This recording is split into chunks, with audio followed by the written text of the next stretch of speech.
I think every leader should know Doctors John and Julia Gottman of the Gottman Institute, the 4 Horsemen of the Apocalypse, which is 4 communication faux pas that is like the end of times in any relationship, romantic or in business. The first one is criticizing.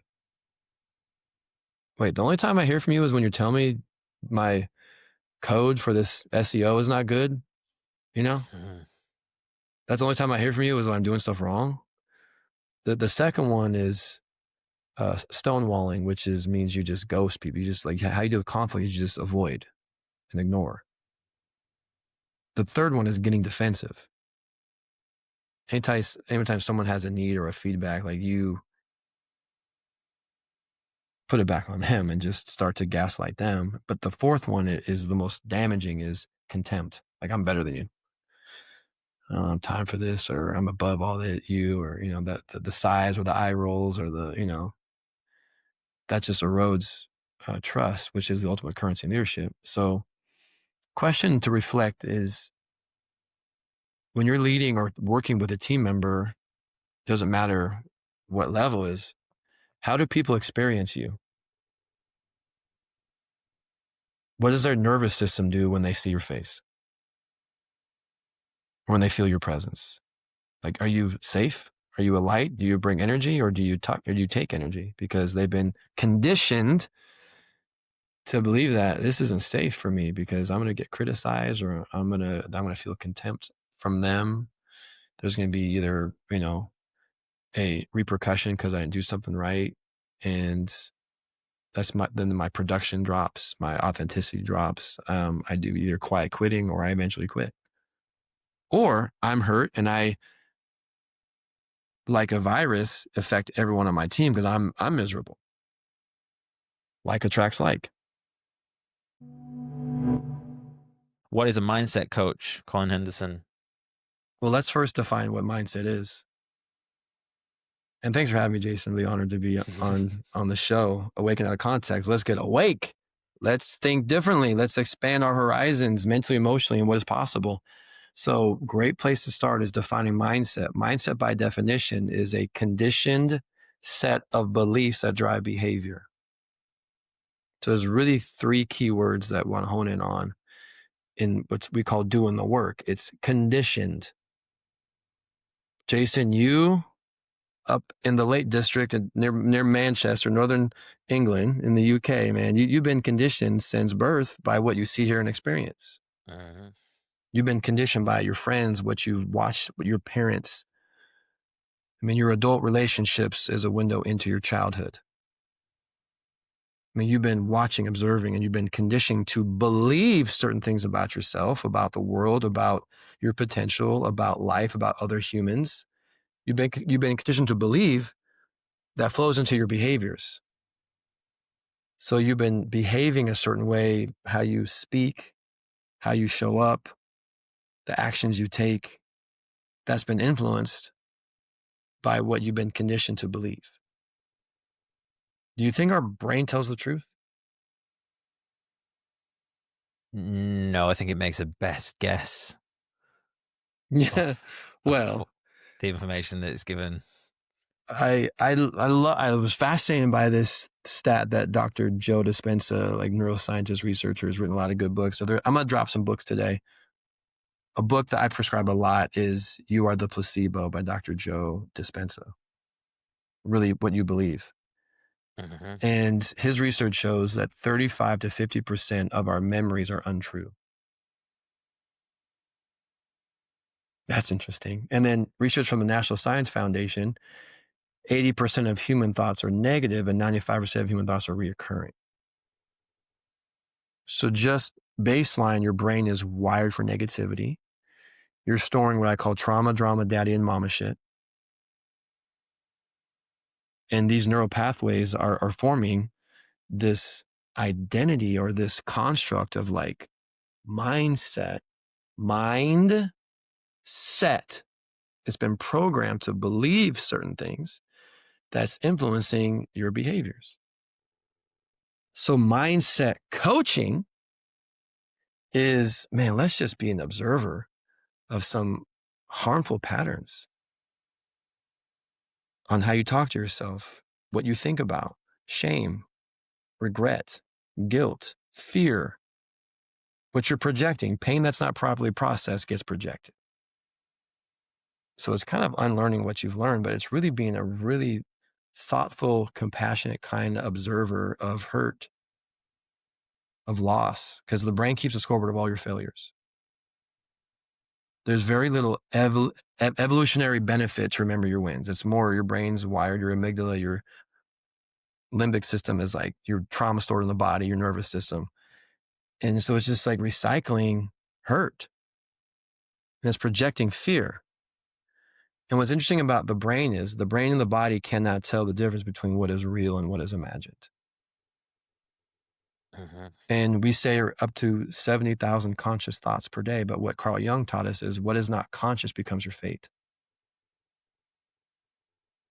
So when you are just with yourself, what do you think about? When you wake up, what do you think about? When you're in this dream state, what is your subconscious like processing? And then you wake up, and we got to awaken out of context. We got to, we have one life to live. So a great question to consider when you have an unproductive thought is just to be an observer and start to notice. And is that thought true, said by who? Mm. Because when things aren't clear in your life, the brain creates stories. And I'm guessing your brain is naturally wired to do a Stephen King horror film versus a Colleen Hoover rom-com story. So Me? mindset, Oh, the I audience. know all of us, we all, man, we all. So I think, so mindset coaching is, how do you stop stopping yourself, and how do you proactively, I call it prehab. So mental conditioning is prehab. You don't have to be broken to get better. Having daily systems like you would train your body or you train your business skills, let's train our mental emotional skills. And when you look at leadership, business, high performance, sales, band, music, choir, debate, horse riding, botany, it doesn't even matter what you're doing.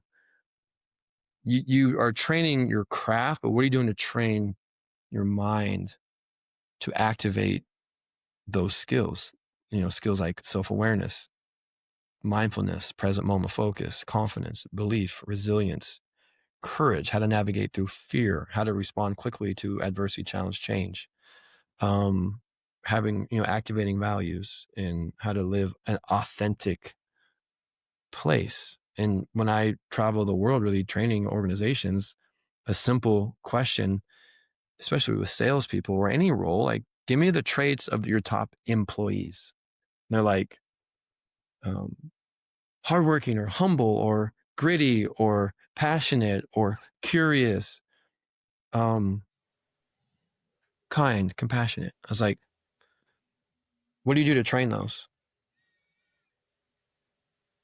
You're not training those, but they're the most important things that you talk about in your business, but you just talk about spreadsheets.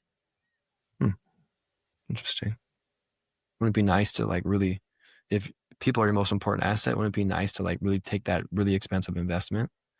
And the biggest threat to global companies is not what's, the great resignation, after COVID, people want to work remote, people are quitting, people are following, whatever. The biggest threat to our production and the workforce is quiet quitting. They're showing up to work, but they're in, as you said in our pre-call, monk mode, just holding up and isolating. And they're just passing through, not activating curiosity, passion, servant oriented, growth, courage. So I've just found that these conversations is what really drives impact. And I'm excited to see that more and more organizations are finally catching on.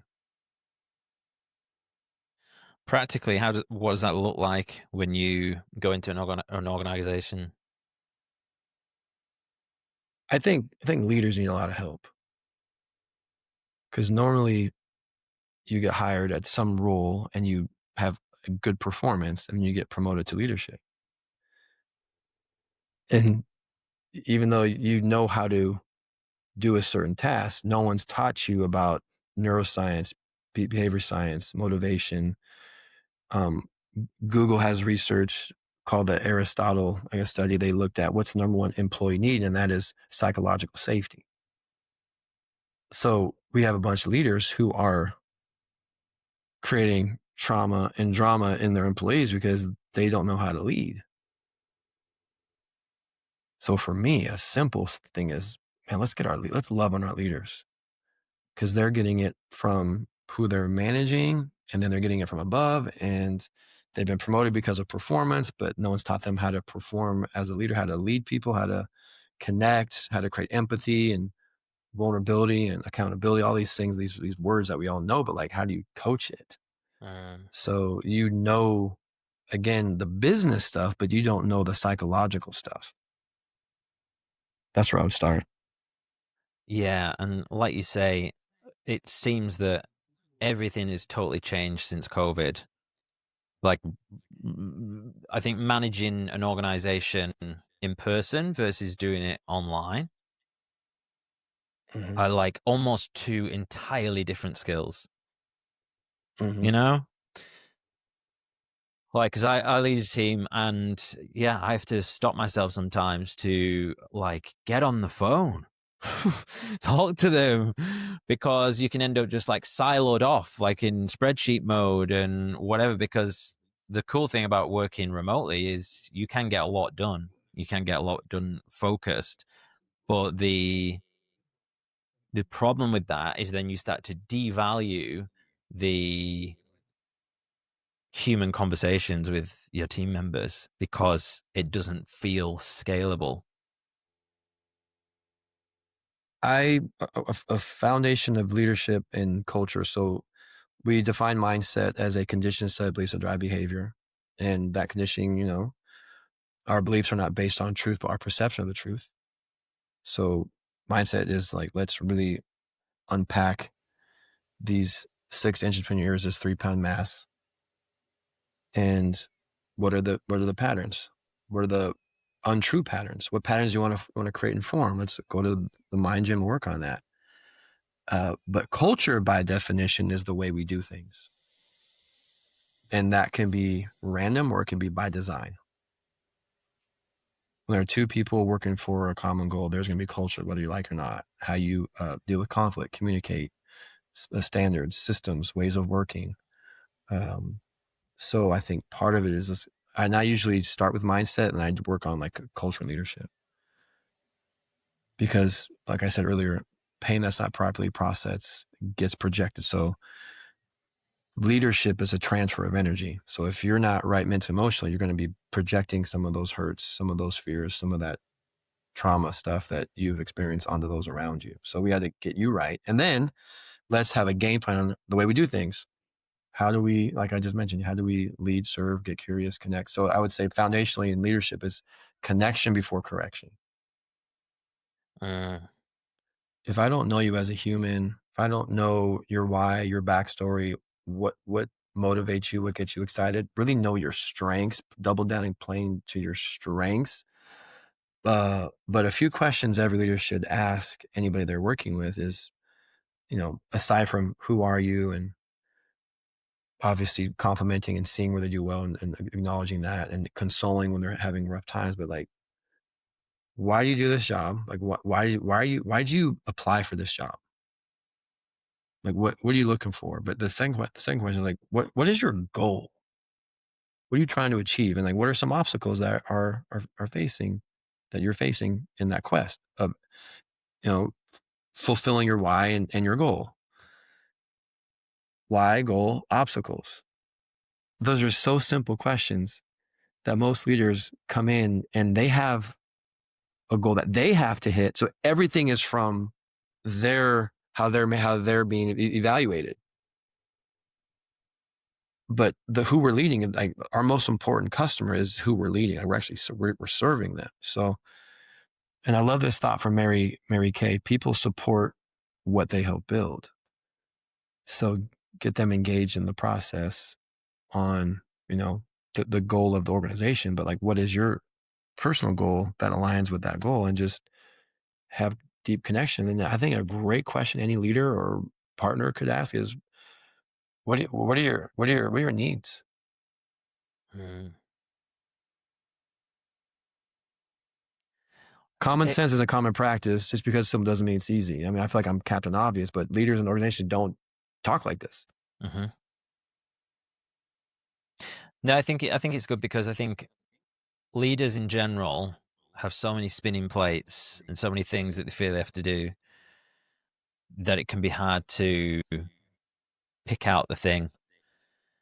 And I suppose by looking at, well, okay, if we've got team members, we need to prioritize that. Like you say, what's the point in investing in team members if you're not going to absolutely prioritize them? And then having that one kind of thing of just knowing. And it's interesting because, like, when we jumped on the beginning of the call, you're the first person that's ever like interviewed me beforehand. Who's Jason? You know, you wanted to understand me before we went into this call, which tells me this is clearly something that you're just so drilled into doing that you do it all the time, right?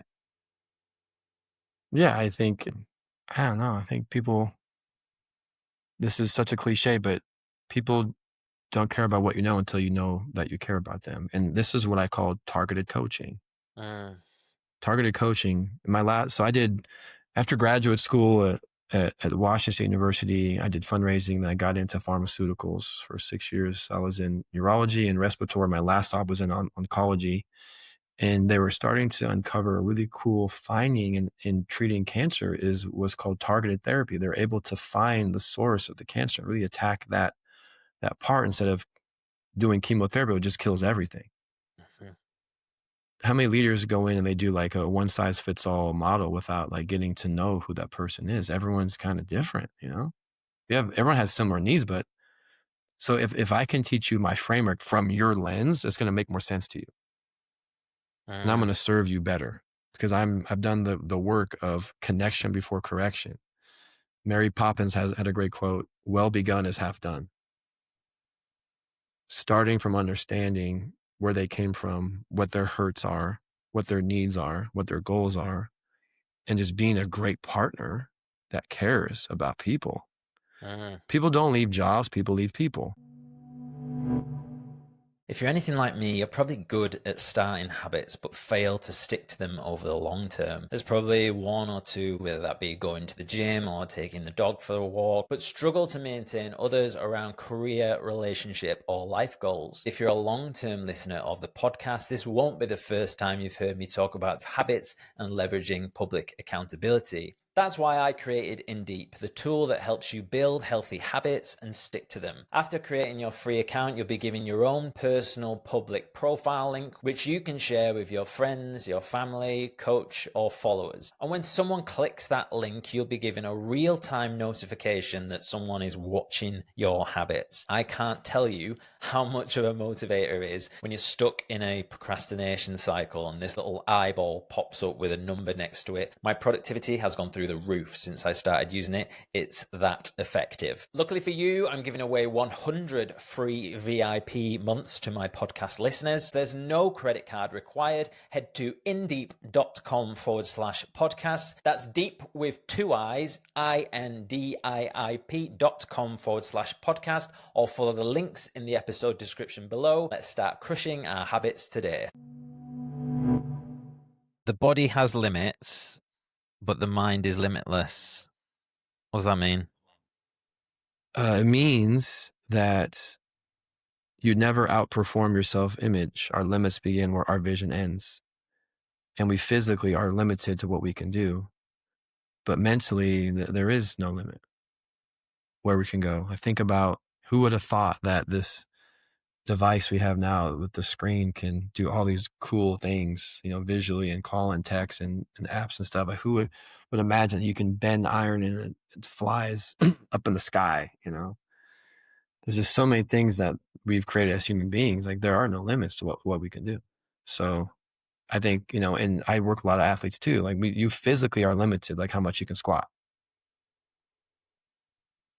But any given Sunday, if you're supporting Manchester United, there's different things. Like every single time there's a match, we see things we've never seen before.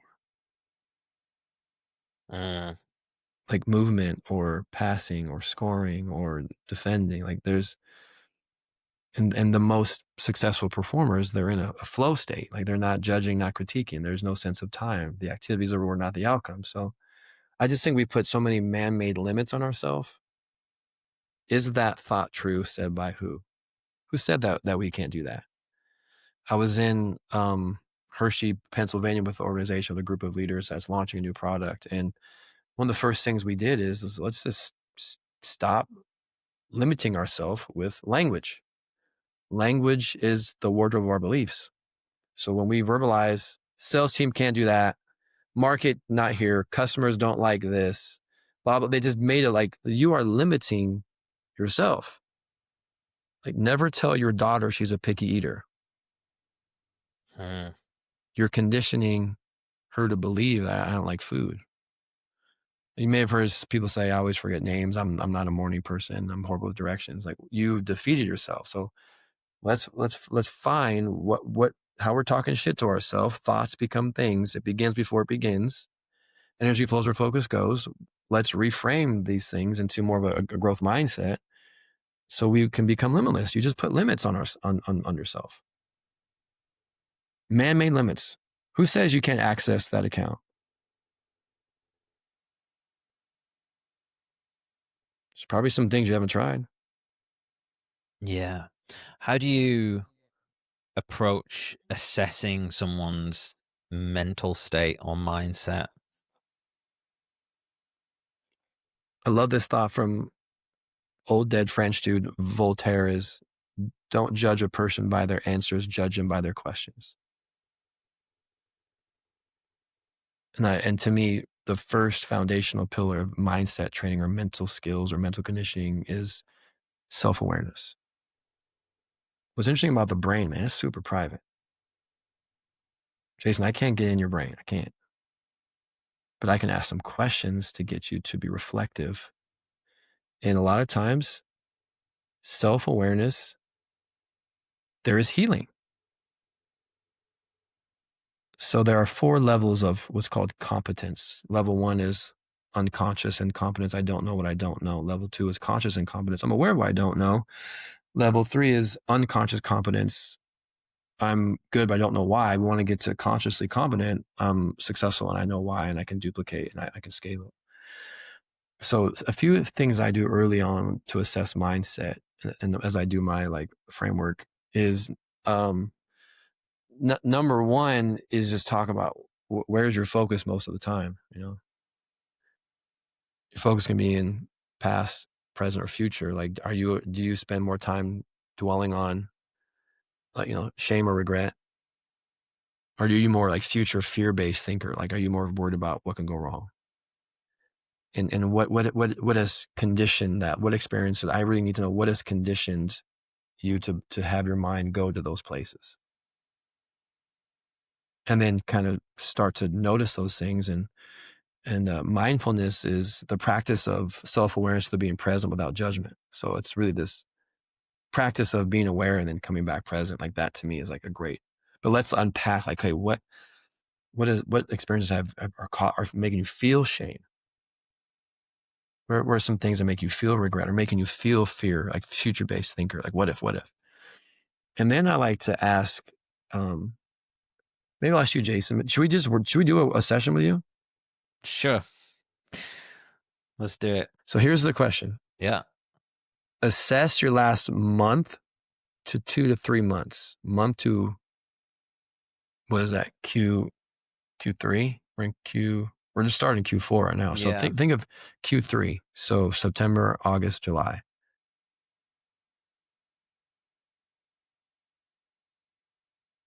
Where does your mind go most of the time?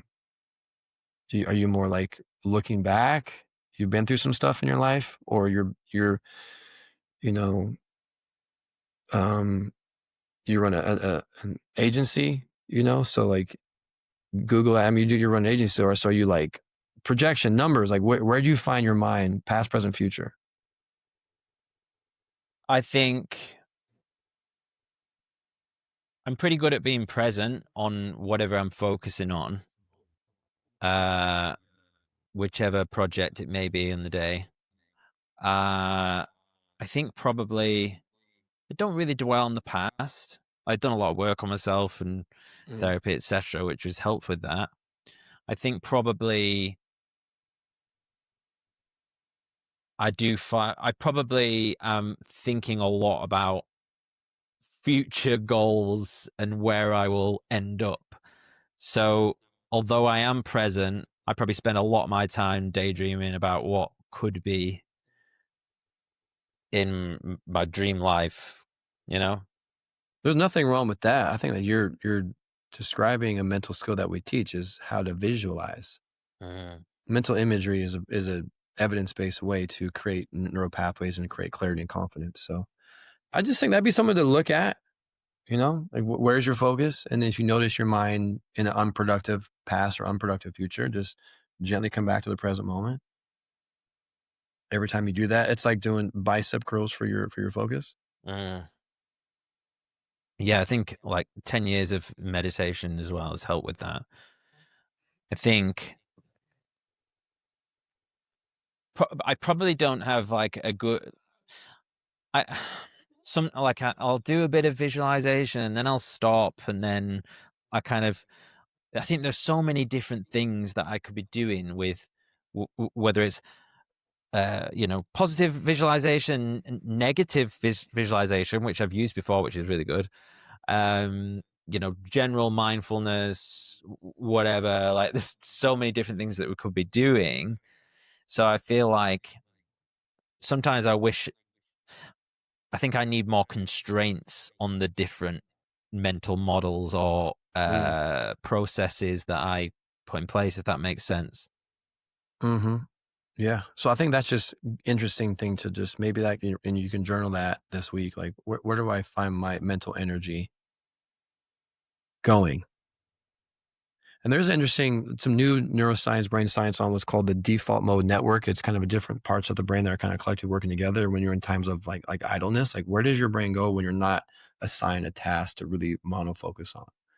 Are you drifting into what you didn't do or what you did and you regret it? Or are you wandering, catastrophizing, or you're playing that kind of what if game? I'll be happy when, or someday itis, like I'll be happy when that happens. I think most of Instead, the time I'm just thinking about new ideas. yeah, I think that's good too. I think that's good too. So, but the thing about, I work with like high level athletes and Mm, salespeople and leaders who have to perform on the X.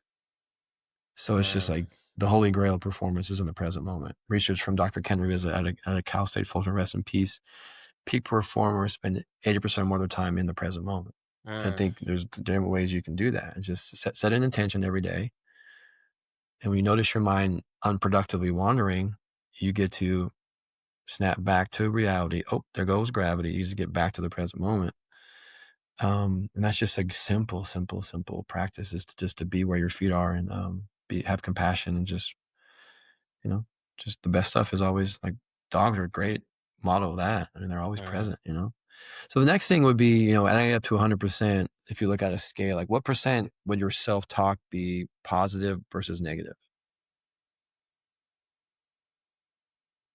Like how you communicate to yourself. Hmm. Do you lean positive, lean negative? Not I sure. probably lean positive, I would say. Like maybe 65, 70 positive, and then the rest maybe less negative. Like I just sometimes catch myself like, I don't know, just like, oh, you fucking idiot or whatever, and I'll Mm. go, whoa. Like, to like be a little bit kinder to myself. Um yeah, like fairly positive, or but maybe I don't know. Yeah, How do you describe yourself to others? What like positive traits do you describe yourself to others? what positive trait? Um, Reflective, funny, uh, quite silly, uh, Not right now because I'm in podcast mode, so I'm like this. So Why can't we be silly during podcast it's mode, man? it's a really good point, man. Like, and it's something, to be fair, like I've had to, I think I went through like this like phase in my life of being like super silly, fucking around in my 20s, you know, traveling around, getting drunk. Then Mhm. like this whole okay, we need to sort our shit out now. We need to stop drinking. We need Mhm. to do this and that. And I think during that process, I probably lost a lot of like the fun side of me because I was Mm. like, felt like I was having a good, I can't have fun. Do you know what I mean? Like I had all my Mm. fun in my 20s being silly or whatever. And then I think it's something I've had to bring back in recently. And actually, what's been really beautiful, like a recent friendship has just sort of like blossomed with me and my friend Kaylee. Shout out to Kaylee. Mm. And like, you know, when you're around someone, you just like, they just totally let you off the fucking leash. And Mm. both of us together are like fucking crazy, but just That's laughing good. all the time, joking. You know what I mean? It's really beautiful. Do you And like feeling like that? it's the best. Mhm. It's the So, best. yeah. Cool. Good. And it's just something I'm really grateful for at the moment. And it's fascinating how like the masks we wear and who we are in front of different people, right? And it's Mhm. like, why is it that that person is just like unlocked? That's great, 'cause you That feel safe. You feel safe and seen, that's why. mm, yeah, I can't remember the question now. What were we talking about? Well, okay, how do you would you just how what are negative things about yourself that you like to describe yourself? Negative Mhm. that I would describe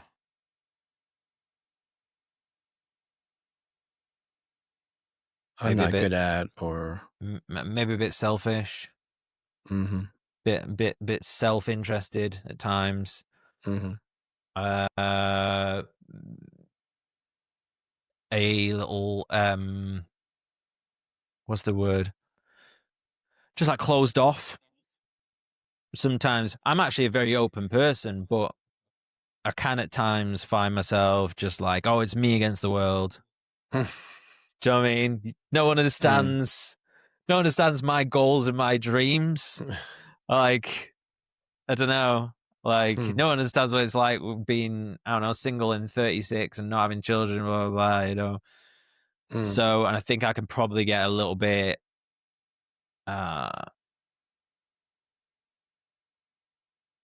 just like feeling sorry for myself. Mm. And then I close off, Y very yeah. quickly. Yeah, so how much time are you spending on that part of you versus what you just described, silly and, Yeah. Fucking hell, man. Like like the real favorite version of me, like the silly daft making jokes, mhm. 5%. Okay. Well, can we now we've found an area to work on? Do you think? Yeah, it sounds like it. It sounds like it. Yeah, so Yeah. a few things, I guess, why I hone in on where's your focus and then where's your self-talk. Research from the BBC lab in the Shout out UK, BBC. shout out, 44,000 participants, research led by Andrew Lane. They found that self-talk is the number one driver of confident action. Your inner dialogue. It's like code. It's coding. Do you remember Mm. what mindset is? See if you're listening, if you're taking notes, Jason. What was mindset? Yeah. How are we being conditioned Mm-hmm. and Conditioned. how our mind is set. Conditioned set of beliefs that drive behavior. Guess what is conditioning your beliefs is language. Mhm. Mhm. The brain thinks in four dimensions. A word creates the picture the brain sees, emotion the body feels, a belief that your Mm. soul or subconscious, holds on to. The number one driver of behavior, according to research from the author of Atomic Habits, James Clear, is identity. So guess what's coding that identity is what you're labeling or describing yourself to be. So how much time are you coding with words? Words are tools. Words are our wand. Like Harry Potter, words create worlds. Words create wars. Some call it spelling, and yet you spell, using words to spell. You're casting a spell on your nervous system, on your subconscious. This is from Earl Nightingale. You become what you think about most of the time, and that is the strangest secret. According to Marcus Aurelius, the quality of your life depends upon the quality of your thoughts. So is that random or by design? Are you living life by design or by default? Is your thought life and language designed with compassion, with empathy, with hope, with fervor, with joy, with optimism? Or are you prescribing to a line from Demi Lovato, because I got a black belt when I'm beating up on myself? Yeah. So shouldn't we maybe have a game plan on how we want to code, or with gratitude, with either productive affirmations rooted in truth, not Pollyanna fake positive, like truth things What's about that mean? yourself. Research by Dr. Sasha Hines, or the research she's read, I've listened to a lot of her stuff, is like you can give yourself affirmations, but they're not rooted in truth. It can actually backfire. So Dr. Michael Gervais calls this credible confidence. Use self-talk based on truth. Yeah. I have been working hard. I have been practicing. I have a network of people who love me. I have been doing a lot of episodes of this podcast. I'm ready to interview some big people. Like I'm in it for the right reasons. I trust myself, to ask questions and be a good listener. Like I've done it before. Or I'm in a new environment. I'm giving myself permission to try something new and fail forward. It begins before it begins. Words are tools. Thoughts become things. Do you have like a niece or a nephew, or do you mentor a young kid or anything like that? I do have a niece. When you see your nieces, would you tell her that she's not pretty and she's not smart and she is not good at life? Absolutely not. Okay, but will you talk like that to yourself a lot? Maybe not that specifically, but I'm 36, single, no one knows how hard it is, don't know what I've been through. I've wasted some years on blah, blah, blah, blah, blah. Yeah. I was going to say, I was literally going to be like, I haven't really talked to myself that bad, and then you just told me that I did. Yeah. Yeah. Interesting. Mm-hmm. So focus in your inner dialogue. I would really try to help you create awareness and tools around that. We have a lot of tools around that. And then the third one I think would be, we already covered it, is like, Jason, tell me and describe your thoughts, habits, behaviors, environment, like when you're thriving, when you have energy, when you feel joy, when you are productive, when you're focused. Think of seasons when you were like really productive, like you were executing like on all levels.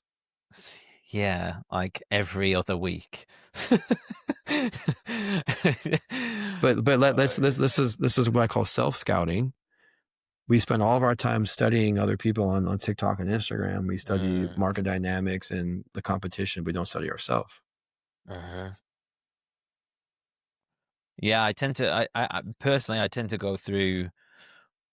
I might do a week good, a week bad, a week good, a week bad, a week, and then actually, But why? But like, what are the common denominators on the good weeks? What are the common denominators of the bad weeks? So I would, as your mindset coach, I would really try to be a great coach to like, what conditions are creating for you to thrive? Like when you can find some clues, success leaves clues. Describe that. Yeah. Tidy house. Okay.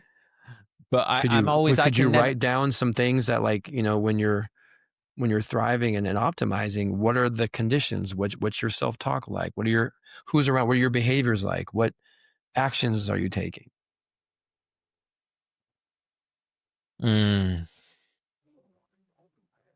Probably just trust in the process and just doing the shit, doing what I need, doing what's, do you know what I mean? Following the habits, uh, using them as guardrails, and then getting all the other stuff done. What about the weeks that you're not doing well? Uh,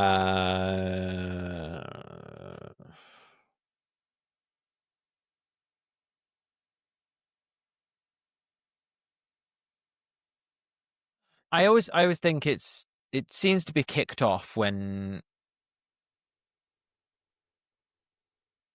when I do that, like if I like the house does get on top of me and gets messy. But then I sometimes wonder, like, is the house messy? I'm in a bad mood because the house is messy, or is the house messy because I'm in a bad mood, right? It's like passing out the difference.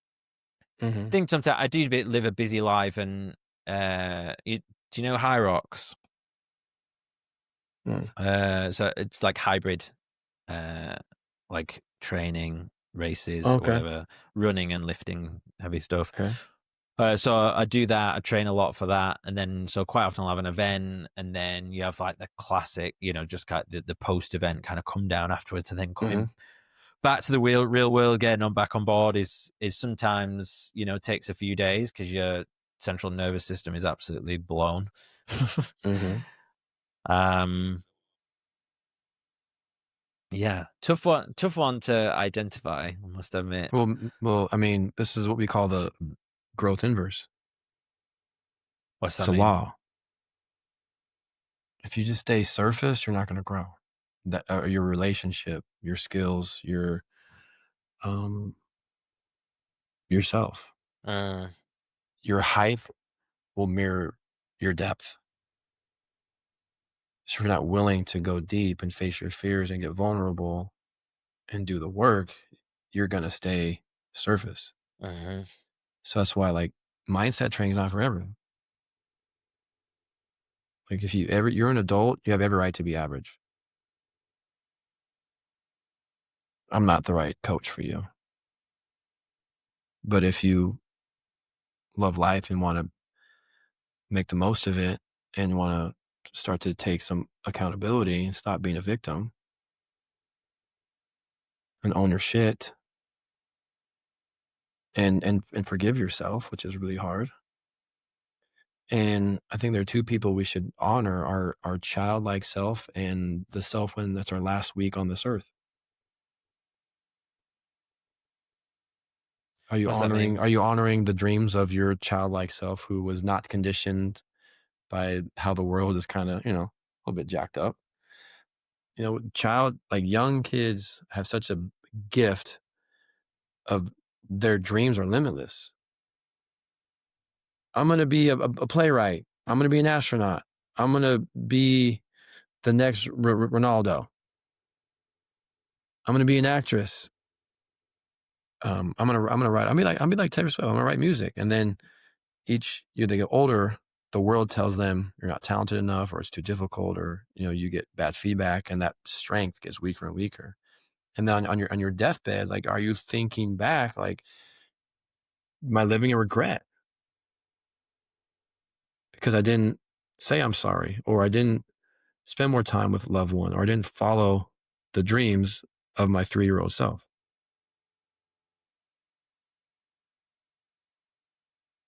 So growth inverse is your height will match your depth. So if you want to just keep doing what you're doing, you're not going to grow. What are the tools, frameworks, habits that you would prescribe to tease out that depth? Relationships, number one. Who you surround yourself with. Actually, maybe I'll give you. You want a framework? I have a bazillion of them. I've just done a lot of like awareness questions. I haven't given you a ton of like mental drills of Yeah, like let's do self-taught it. Let's do visualize. it. Hit me, man. All right, so let's just we talk about philosophy. That part, one of your goals, of this podcast for you is to challenge your perspective and your philosophy. Is that right? Mhm. Okay. So here's a philosophy question. Does the arrow find the target, or does the target attract the arrow?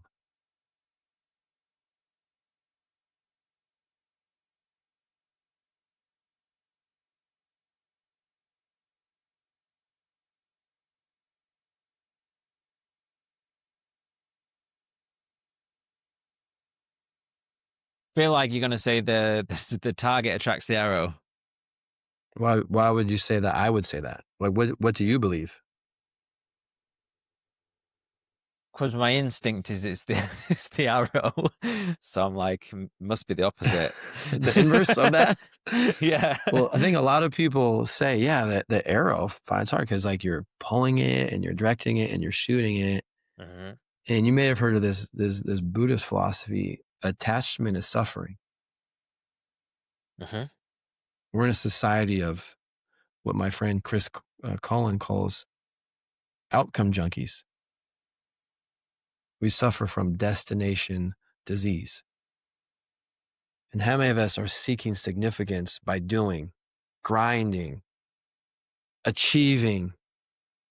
Their self-worth is directly attached and correlated to a result, an outcome, or what you think other people think. We want to train our brain and our nervous system, really. The target attracts the arrow. Let's stop grinding and start aligning. And that target has 3 circles. The bullseye is identity. How do you see yourself? The most powerful force is how you see yourself. You never outperform your self-image. So, um, when I was going to go back and help with focus, self-talk, and behaviors like the conscious calmness, but what's an identity statement you can write down? A drill I do is I call a truth triangle. I have people draw a triangle. Another word for triangle is change. So when there's change in life, like what direction are you going? Let's pick 3 I am words that are going to code your, not just your values, but like who you are. Like I am authentic, I am present, I'm courageous. That's what I tell myself. Mhm. So when I'm giving a presentation from 1,000 people, am I going to grade myself on the survey, or was I present? Was I truly authentic to myself? Was I courageous to trust my plan and execute the plan? Was I courageous to really talk less about me and learn more about the audience? Those are my truths, but what I value the outside the triangle, I have a GTAT right here, which is God first, gratitude, give, grow, and have grace. Mm. So if words are tools, like I've designed words to help me align with how I show up. And how would you go about designing them for someone else? Well, who do you want to be? Draw a triangle and pick 3 words. It's just 3 words, any, they don't have to be a certain category, just No, I would just write down like, who do you want to be? Like what mentors do you want to model your behaviors? When you're the happiest, what words describe what you're feeling? How do you want mm, people to experience you? How do you want to experience yourself? mm, Don't be a wandering generality, be a meaningful specific, says Zig Ziglar. So you get to live by design, not by default. Like, let's just, this is exercise this is a leadership exercise that's like, I can give you a million examples. One is Steve Kerr. I don't know if your listeners are more in the UK than in the States, but Steve Kerr is the head basketball coach for the Golden State Warriors. And before he took that job, his first job, he played under Phil Jackson, has a ton of championships. Greg Popovich, a lot of championships. In college, Arizona, Lute Olson is a national championship coach. He didn't go to them. He went to Pete Carroll in Seattle, who had just won a Super Bowl. Seattle Seahawks, football. And Pete Carroll's like, what's your philosophy? What do you believe as a coach? Like, who are you as a leader? What? Like, why would you not have a compass, an internal compass on how you show up? That doesn't change just based off of what's the current trends in basketball. Like, you're going to stay true to what you believe, and you're mm. going to coach it. You're going to evaluate it. You're going to celebrate it. So he went to his hotel and wrote down like 30 words, and they came back and they picked words like joy, mindfulness, compassion, and compete. Like those words are going to shape his program. That's the identity of the Golden State Warriors. Joy. Steph Curry plays basketball like he's in 5th grade. Like joy, compassion. Like there's a lot of failure in this sport. Mindfulness. Let's be present. Let's be fully engaged. Compete. The competitors. Let's compete. Like that's what we stand for. So why would you not choose the best version of you and decide who you want to be and work on that every day? So when we talk about where's your focus most of the time, what I wrote down on that one is set an intention. What's my intention today? What's my intention in this podcast? What's my intention when you're going on that first date, Jason? What's my intention, when I leave my house and I'm going to a conference and I'm meeting new people? What's my intention? How do I want to show up? Like decide. The most powerful force is how you see yourself. So if your focus is on your past mistakes and what could go wrong, like you're not present. And then for self-talk, I would write down a few I ams, like I am compassionate.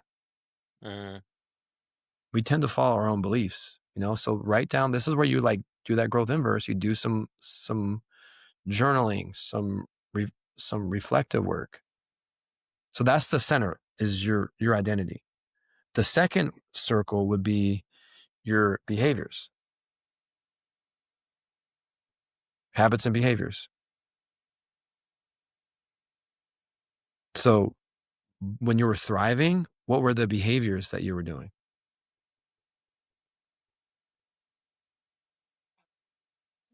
Get up, make my bed, to go for a walk.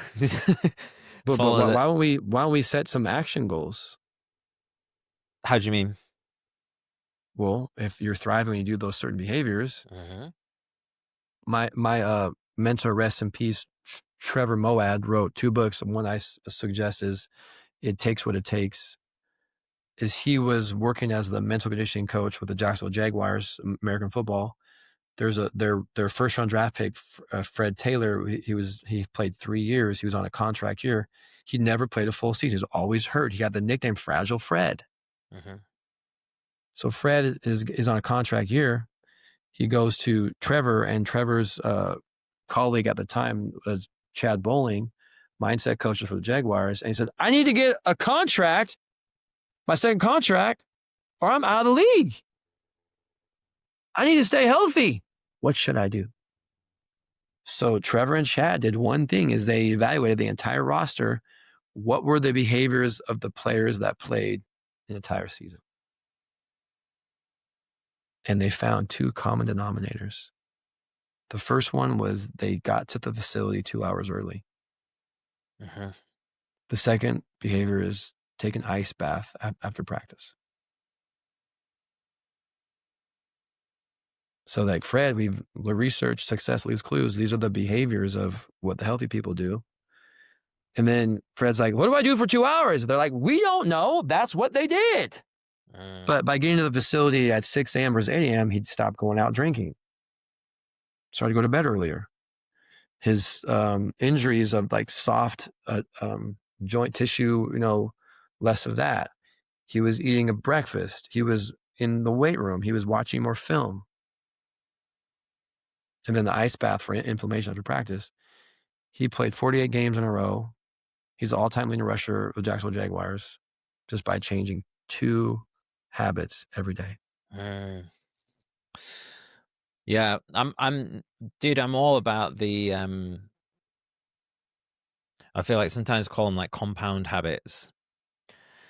Like of a compound exercise where you're hitting all the muscle groups, like a good compound habit. Like, cause I can get into the habit of listing off lots of different ones, but I'm like, which of the ones are really moving the needle? Yeah, I call these your MITs, your most important tasks. Just pick 3. I think I like things in 3s. So what's your identity? Pick some IMs, who your best version of you, and like, let's design that. Let's pick think some it what? through. Sorry, IMs. I am. Sorry, I am. Yeah. Courageous. I am authentic. or to describe yourself in present tense.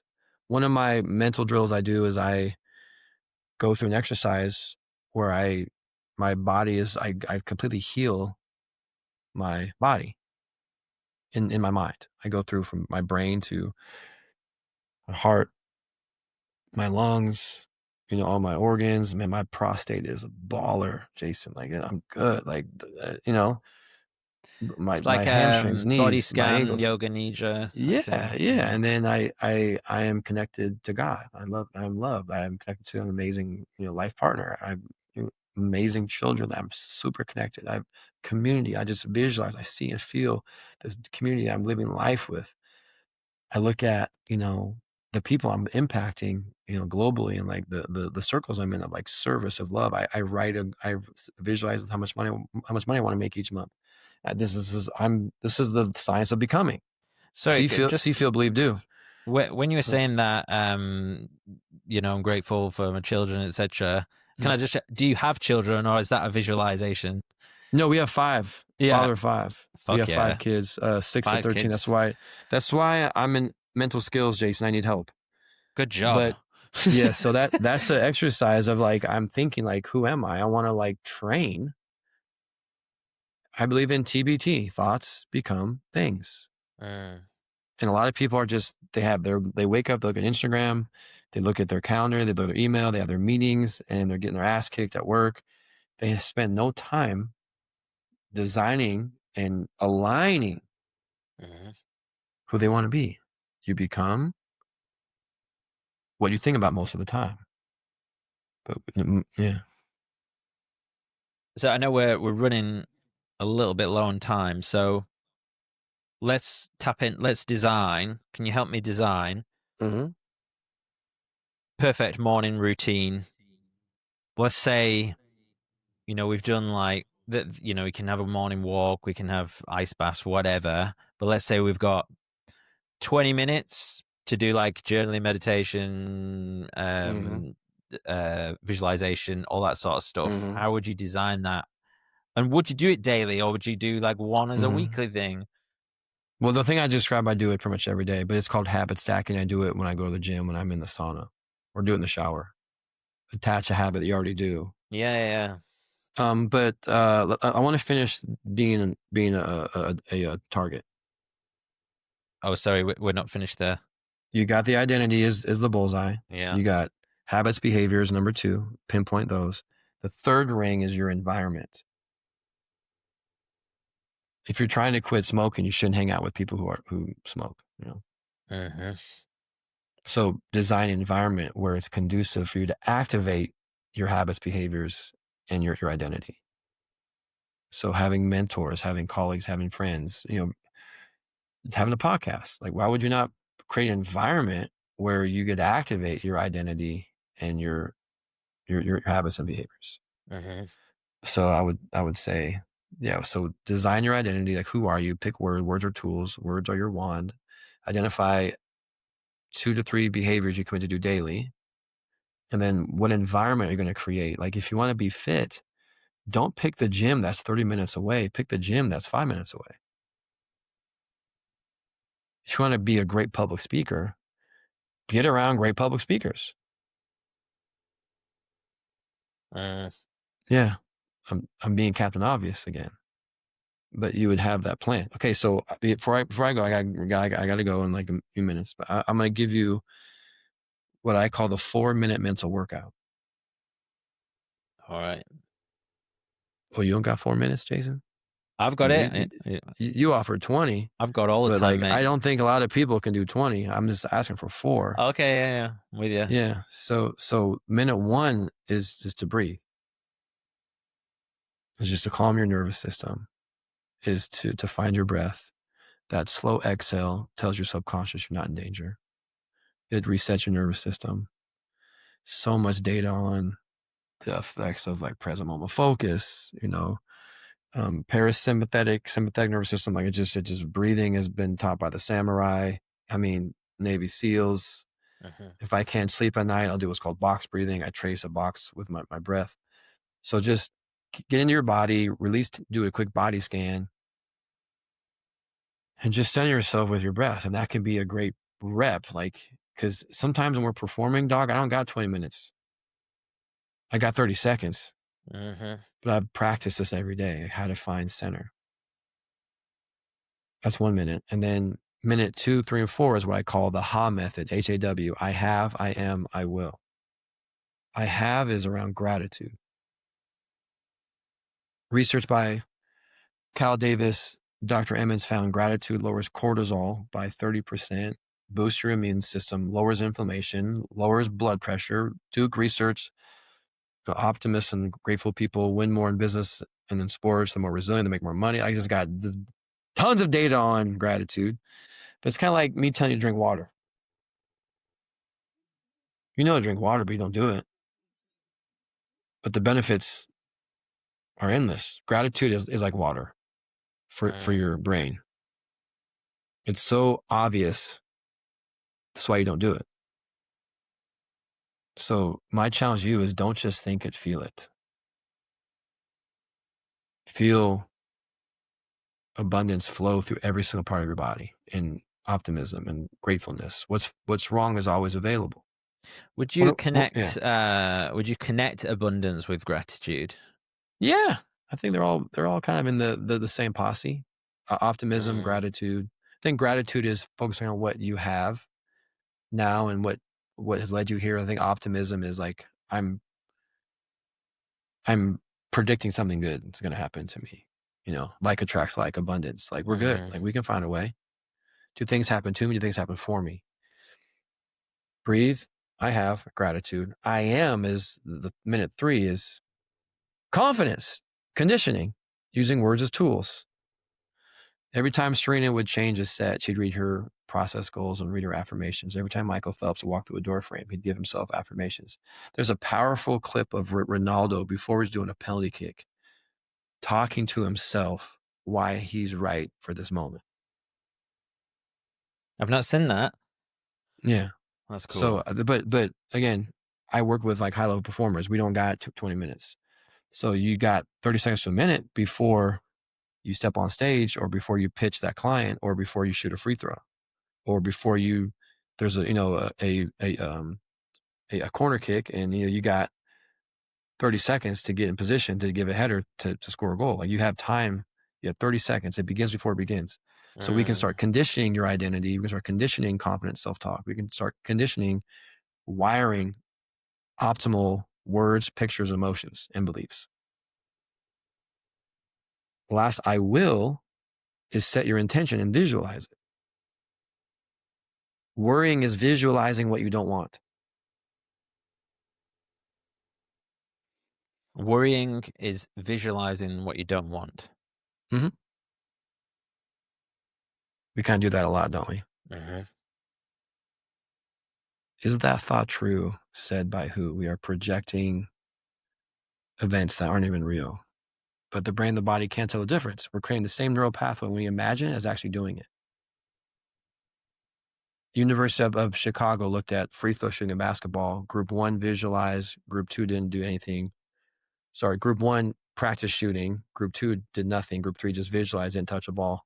After that study, the group that practiced shooting increased their percentage by 24%. The group that did nothing, no improvement. The group that didn't touch a ball but visualized increased their percentage by 23%.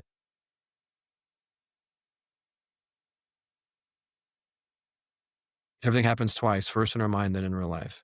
So why would we not condition actions, behaviors, experiences that we want to create? You're getting a rep. And then when you get out of that state of I'm present, I'm grateful, I believe, I can see what I want. The conscious brain is the goal setter. The subconscious is the goal getter.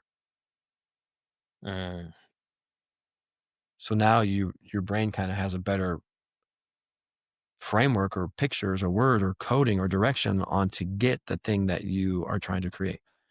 Or let's reframe get. This is the science of becoming. Stop doing, start being. This is what we do. Like attracts like. So that's a morning drill. That's cool. Well, thanks, man. I had a great time, Jason. Hopefully you got some value today. Yeah, this has been awesome. Thank you very much. I appreciate you digging into all this stuff. I didn't expect it to go into a one-on-one session, but I appreciate it nonetheless. Um, where should people go if they want to check out your stuff? My website is thecollinhenderson.com. Some online courses there. A podcast, Master Mindset Podcast, Tools When Enter Game. I've written 7 books and 2 journals. So go to Amazon and type in Collin Henderson books, 2 L's. Follow me on Instagram, on LinkedIn. Yeah. Awesome. And I'll stick all that in the show notes for people, and I definitely encourage them to check it out. Thank you very much, mate, and hope you have a good day. Yeah, well, I'm not done with you. What's one thing you're going to do different with your mindset based off of this? What's one thing I'm going to do different? Yeah, what's one action, whether it's identity or present moment focus or behavior or the Ha method? Yeah, well, I was thinking, is it AHA method? Is it AHA? I've written down HAW. HAW. Ah, Yes, it feels have weird, but it's kind of like getting vulnerable, like just releasing all that crap. yeah, have will. Mm-hmm. All right. Yeah. Yeah. Yeah, I'm gonna do that because I'm good at my morning meditation and stuff, but I'm gonna figure out. So and then I'll have to do me 3 bullet target things, and then 3 non-negotiable habits, and then and then as one of those habits will be the I am, I will. Nice. Yeah. The Ha method. Aha. Yeah. That's good, man. I actually I'm building a habit app at the moment, so it's sort of designed with like social accountability baked in. So it's like super visual, and you can follow people and stuff, and then you can kind of encourage people. So I'm working on that. That's another thing that I've been on with. That's exciting. That's really cool. Good luck with that. Thank you. I'll Well, thanks for having me. Yeah, thanks for having me.